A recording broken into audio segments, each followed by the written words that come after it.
times a week, taking a look at just a grab bag of stories around the sports world, and got a lot on tap for today. We'll see how much of it we actually get to, but I wanted to, before going forward, go back just a little bit and talk about the MLB All-Star Game.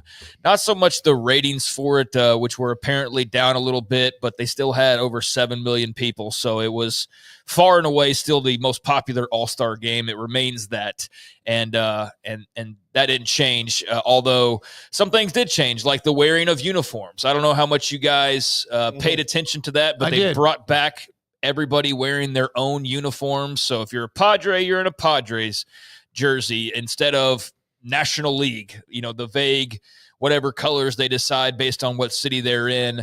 I thought it made a world of difference. It just looks so much better when you have a Yankee sitting next to a Ranger, and in the outfield behind them is a Tiger, and you can just tell the guys are from different teams, as opposed to it all being just this melted together team for one night. So 7+ million, a decline, but still the most popular All-Star Game, and the return of the uniforms. But the most conversation surrounding that game had to do with the home run derby tiebreaker, and or the game tiebreaker, I should say, where they held an I don't know if you call it a home run derby, but a home run competition, a swing off home run competition to decide the winner of the game.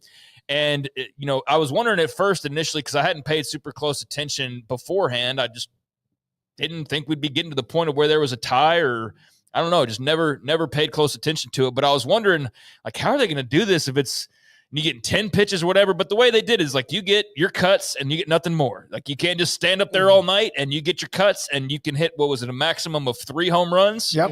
Or you hit 0, or you hit 1, or you hit 2, but that's it. You can hit 3 at most. Some guys did. Some guys hit 1 or 2. But what did y'all think about that and the way that they decided to do that? I hope they don't do that in the regular season, because they get a wild hair. But for the All-Star Game, you don't need to be playing extra innings and burning pitchers. Right. That's just silly. And I liked that for an ending to the All-Star Game. It beats Ghost Runner, at least in that scenario, because it is the All-Star Game. Want to have a little bit of fun with it. Kyle Schwarber's always really fun to watch anyway. I love Schwarbs. I really wish he was still in the Red Sox. Golly, I love Schwarbs. But he went up there and he just crushed. Yeah, he had one of the ones where those Adrian Beltre home runs where you fall down on a knee, you swung it so hard, which is awesome. So, yeah, I liked it. I thought it was good. It was kind of a bummer for the American League.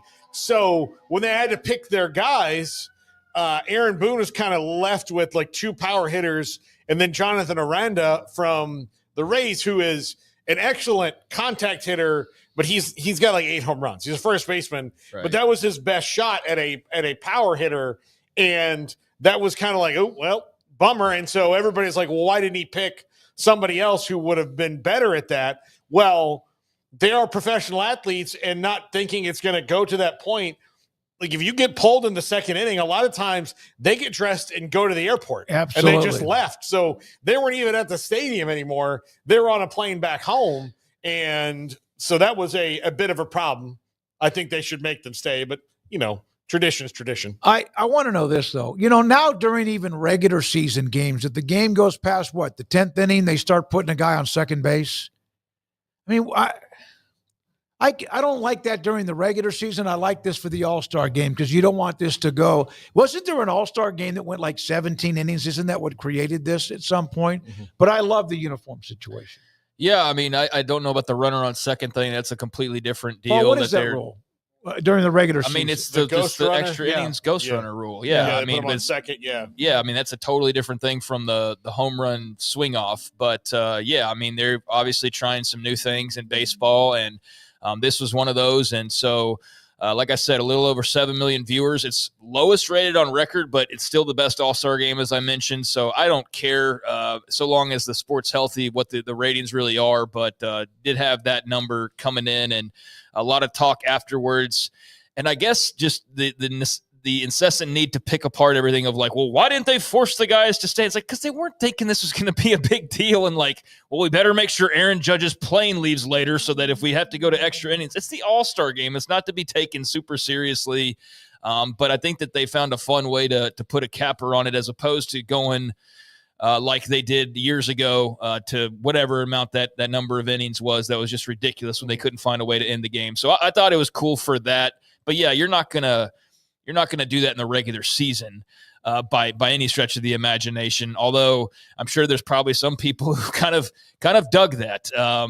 But yeah, so there you go. MLB All-Star Game. I was just curious what you guys thought about the way they ended that.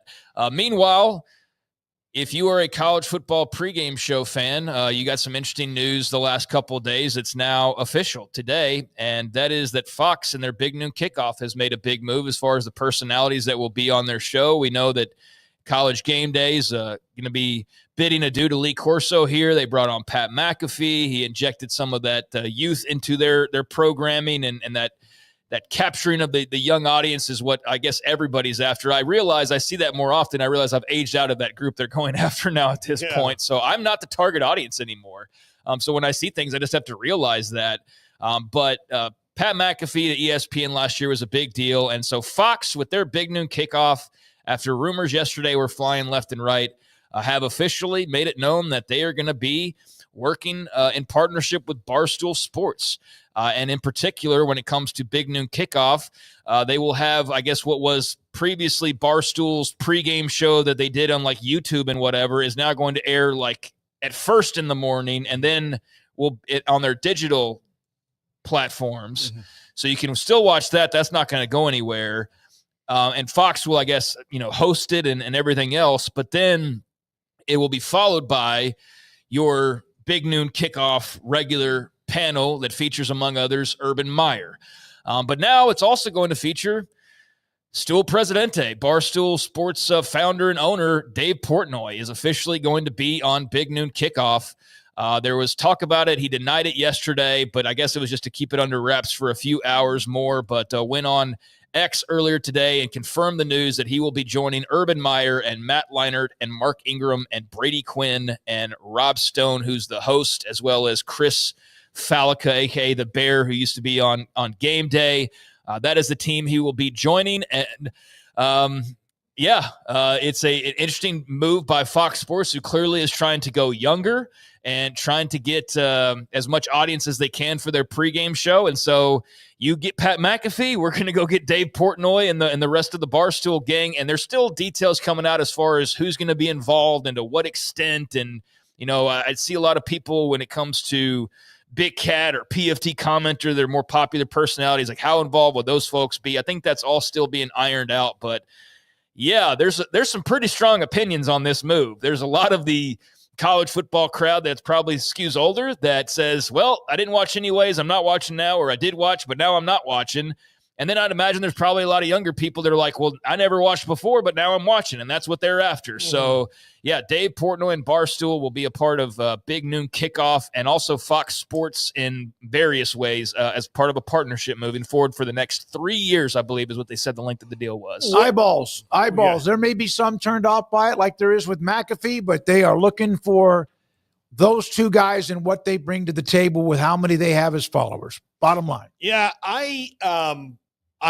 the only thing I'm really interested in by it is Michigan homer. It's going to be so terrible, dude. That's where I am. Like, that's going to be awful. Versus Urban Meyer, who I can't believe that he likes.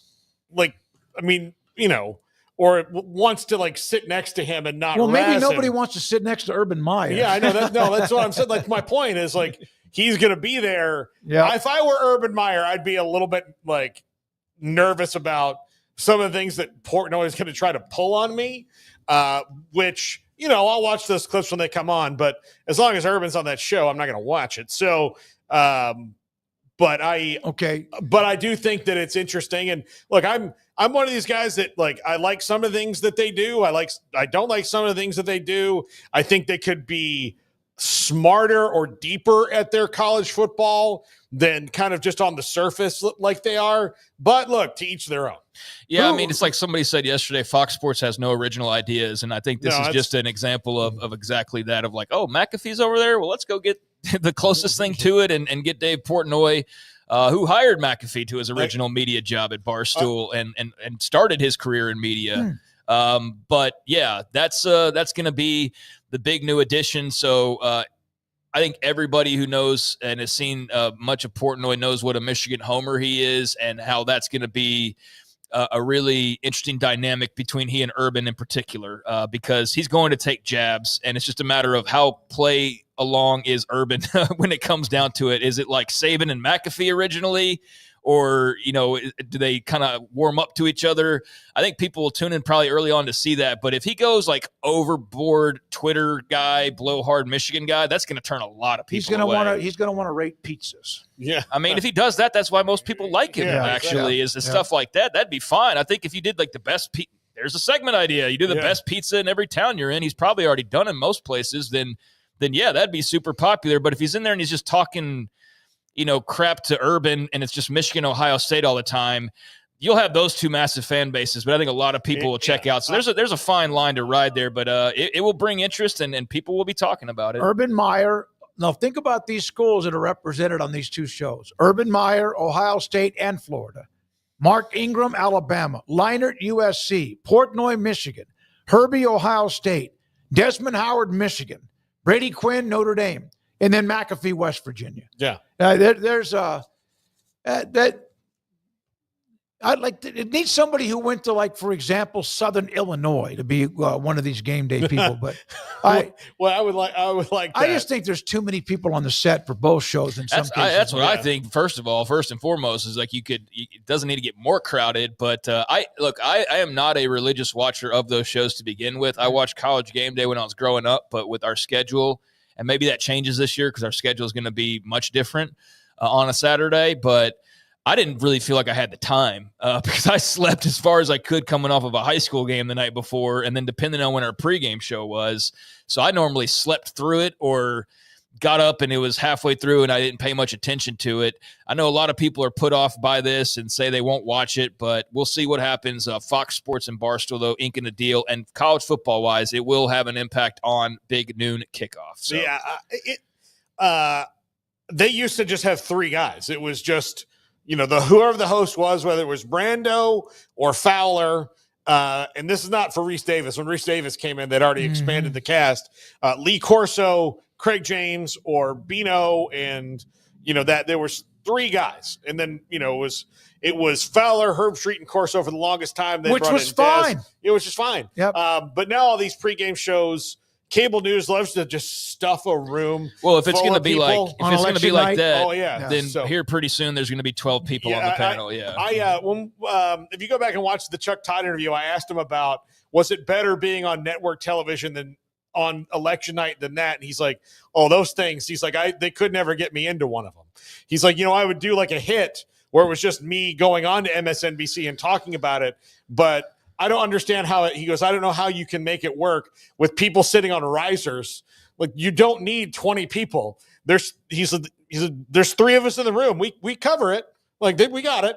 It's fine. Like, we got it. And that the same can be said for sports news. Like, 3 people, 4 at most is fine.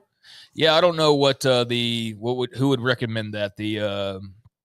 Who told Fox or CNN or ABC of like, hey, you need to have more people? Like, who would have recommended? They almost have like bleachers. But like, who's the consulting firm? Consulting firm is. Yeah. I don't know when they started telling everybody you need more and more people on these shows, but yeah, if college football pregames go the way of those, then they're only halfway to what the panel's going to look like in about 5 years. But that's definitely created some talk today and some interest, and so we'll see what that looks like. But I think if he goes heavy on the Michigan shtick, that's going to just be unwatchable for most people. But we'll see. Yeah, he's probably going to throw some barbs in there like Shane Gillis did when he was on one of those playoff games. That's fine, but it's just I've also seen where it goes overboard to where you're not even dealing in reality. You're just talking, and I just don't know. He's a pretty successful guy. I think he's smart enough to know he could be out of there pretty quickly if he tries to welcome his staff. Yeah, and this is more than just the pregame. There's going to be other Fox Sports I guess, involvement with Barstool and vice versa. And they just recently cut a bunch of people. So this is part of filling that gap is bringing in Barstool. So I wouldn't be surprised at all if you see like Pardon My Take as a regular show on there. Or I think they did say in the announcement they're going to have a morning show with Barstool personalities. So that's going to be, interesting to see how that partnership works out. And we know Barstool signed with ESPN, and it lasted all of a night, basically, with that Van Talk show. That did not go well, so we'll see how much differently this goes. ESPN wasn't desperate. Fox Sports is desperate right now. All their stuff is just not worked out. Yeah. And it's because... And it's the opposite in the NFL. Yeah, they're not... Yeah, exactly. Their NFL pregame show, studio show, to me is much better than the ones that are like on CBS or whatever else. All right, speaking of the NFL, let's close out some of the headlines here, and there's quite a few of them, but T.J. Watt, now the highest paid non-quarterback in the entire NFL. He has agreed to a 3-year, $123 million extension with the Pittsburgh Steelers. It's, again, the highest non-quarterback contract ever agreed to in NFL history. That was from Adam Schefter, $108 million fully guaranteed at signing, $41 million average per year, which just edges out Myles Garrett's contract that was for however many months, the highest paid non-quarterback contract. So TJ Watt, 73.5 sacks the past 5 seasons, more than anybody else. He wasn't at mandatory minicamp last month as they were talking through this, but safe to say he'll be at training camp because, the deal is done, and what a deal it is. Yeah, so now how much does the Cowboys get hit with Micah Parsons? Well, that is the big question everybody now has is, then Micah Parsons will have to make, $43 million to be the next newest guy, and that's, I think, where immediately everybody's mind went. So you guys can ask Mickey about that here in a little while. Yeah, look, it's a great day for Micah Parsons. I think the hay was out of the barn on them saving any money when they didn't do it like a year or two ago. So, whatever happens now, it doesn't matter. But the criticism will be you could have done this 2 years ago and saved the money. Or at least braced yourself for giving him a new extension that wouldn't be so massive a jump in your salary cap. But, we'll ask Mickey about it. We'll ask Mickey this. When was the last time they had somebody in the position they have with Dak or CD, Micah Parsons, and they actually signed him early? Oh, it never happens. Okay. Craig?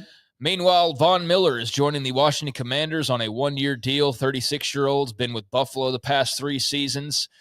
Had 14 sacks with the Bills over that time period, and he is on the tail end of his career, but Washington hoping to squeeze whatever juice they can out of him to improve their defense. And so, a big-time superstar over the last few years in the NFL, but certainly somebody on the downward slope is going to be getting another crack there with the Commanders, and that's the latest deal pulled by Adam Peters and company as they try to improve Washington's playoff run from a year ago. So too old to matter. Just one of those hey, this reminds me of so-and-so when they signed the 1 year, it's Emmett to the Cardinals type of a scenario here. Is there actually something they can get out of him? He's obviously a shell of himself. He's also had some things off the field that you want to make sure he doesn't bring into the locker room. He's won a Super Bowl. Good. Maybe they just wanted one more veteran presence like they have with the linebacker, Wagner. Wagner can still play, but maybe they just felt like that's something they needed. And a 1-year deal. He's a hired gun at his point in his career. If he gives them... He may not even get to the regular season. If he gives them 12 games this year and 8 to 12 sacks. That many? Yeah, because he's going to be a situational pass rusher, so it's not like he's going to have a lot. But if he has just 10. Let's say he just gets 10 sacks this year between regular season and playoffs and key moments, then it's worth it. That's all he is. They lost Dante Fowler to the Cowboys, back to the Cowboys. That's the role he essentially fills. Yeah, Fowler was good for them too. That was Dante Fowler. Dude, they just reinvigorated your career. Now you're going right back to Dallas. I guess it was a money thing. Dan Quinn, and then I guess it's probably a money thing. But Dan Quinn's the dude that reinvigorated his career. That's what I'm saying. Exactly. So you were with Dallas. You go to Washington. You're the best player on the defense for part of the year, and then you have this great year and then you go back to Dallas. Yeah. By the way, I just don't get that. Miller had 6 sacks last year. If he gets 6 this year, I think that's plenty. Yeah. So just real quick, a couple of other things because it has been a busy day in the NFL. Chiefs wide receiver Rashi Rice will spend 30 days in jail and also get 5 years probation for his role in a multi-car crash last year in Dallas. He pled guilty in district court to 2 third-degree felony charges, including collision involving serious bodily injury and racing on a highway causing bodily injury. And so the Dallas district court judge said he can serve jail at any point during the 5-year probationary period, and so on and so forth. Got deferred adjudication, so his case will get dismissed if he completes probation. He also had to pay 6 figures in restitution to the victims for medical expenses, according to the DA's office. And so now the NFL will turn their sights towards actually handing him their league punishment as well, but most assume it will be multiple games. So the NFL VP of Communications said they've been closely monitoring all developments, and it remains under review. So Rice said in a statement that he's profoundly sorry for the damages to both people and property that he caused, and had a long spiel about it. But he was going 119 in a Lambo in a crowded Dallas highway, and it did not turn out worse, which is the lucky part there. So, yeah, there's the end of Rashi Rice's legal battles for at least right now.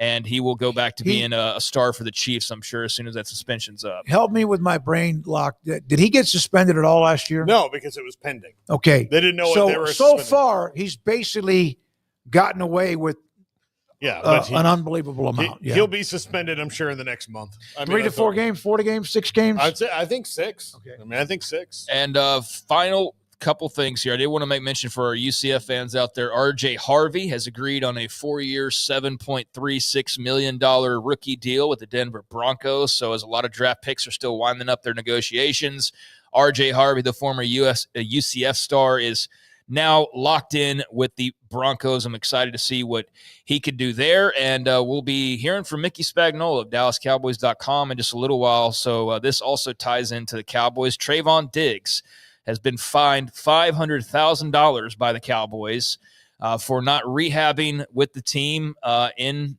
DFW at their location, which was a tiff they had previously, right, where they didn't like that he was working away from the facility. And they don't have to fine him. This isn't like the rules state that you must fine him, but I think it's become pretty clear they are pissed that he's not working out and rehabbing with them, and so they are fining him $500,000, which might not seem like much when you're on a $9 million deal, but I don't know. That's still a lot of damn money, $500,000, like no matter what you're making. So, he did not complete at least 84% of his offseason workouts. No response from the Diggs camp, but he did not do what he was, I guess, supposed to do as far as workouts with the team. And so, he's losing $500,000. 84.375% of the workouts he had to do in Dallas or something. Yeah, it was 84%, and he didn't meet that, so he's losing $500,000. When they come up with 84.375, it's kind of an interesting figure. But yeah, I'm sure there's some method to that madness, but there you go. I could go on and on. There's a lot of stuff today, but that's clearly enough. So there you go. A few things off the radar. Home Run Derby had a cool little moment there. Barstool and Fox are now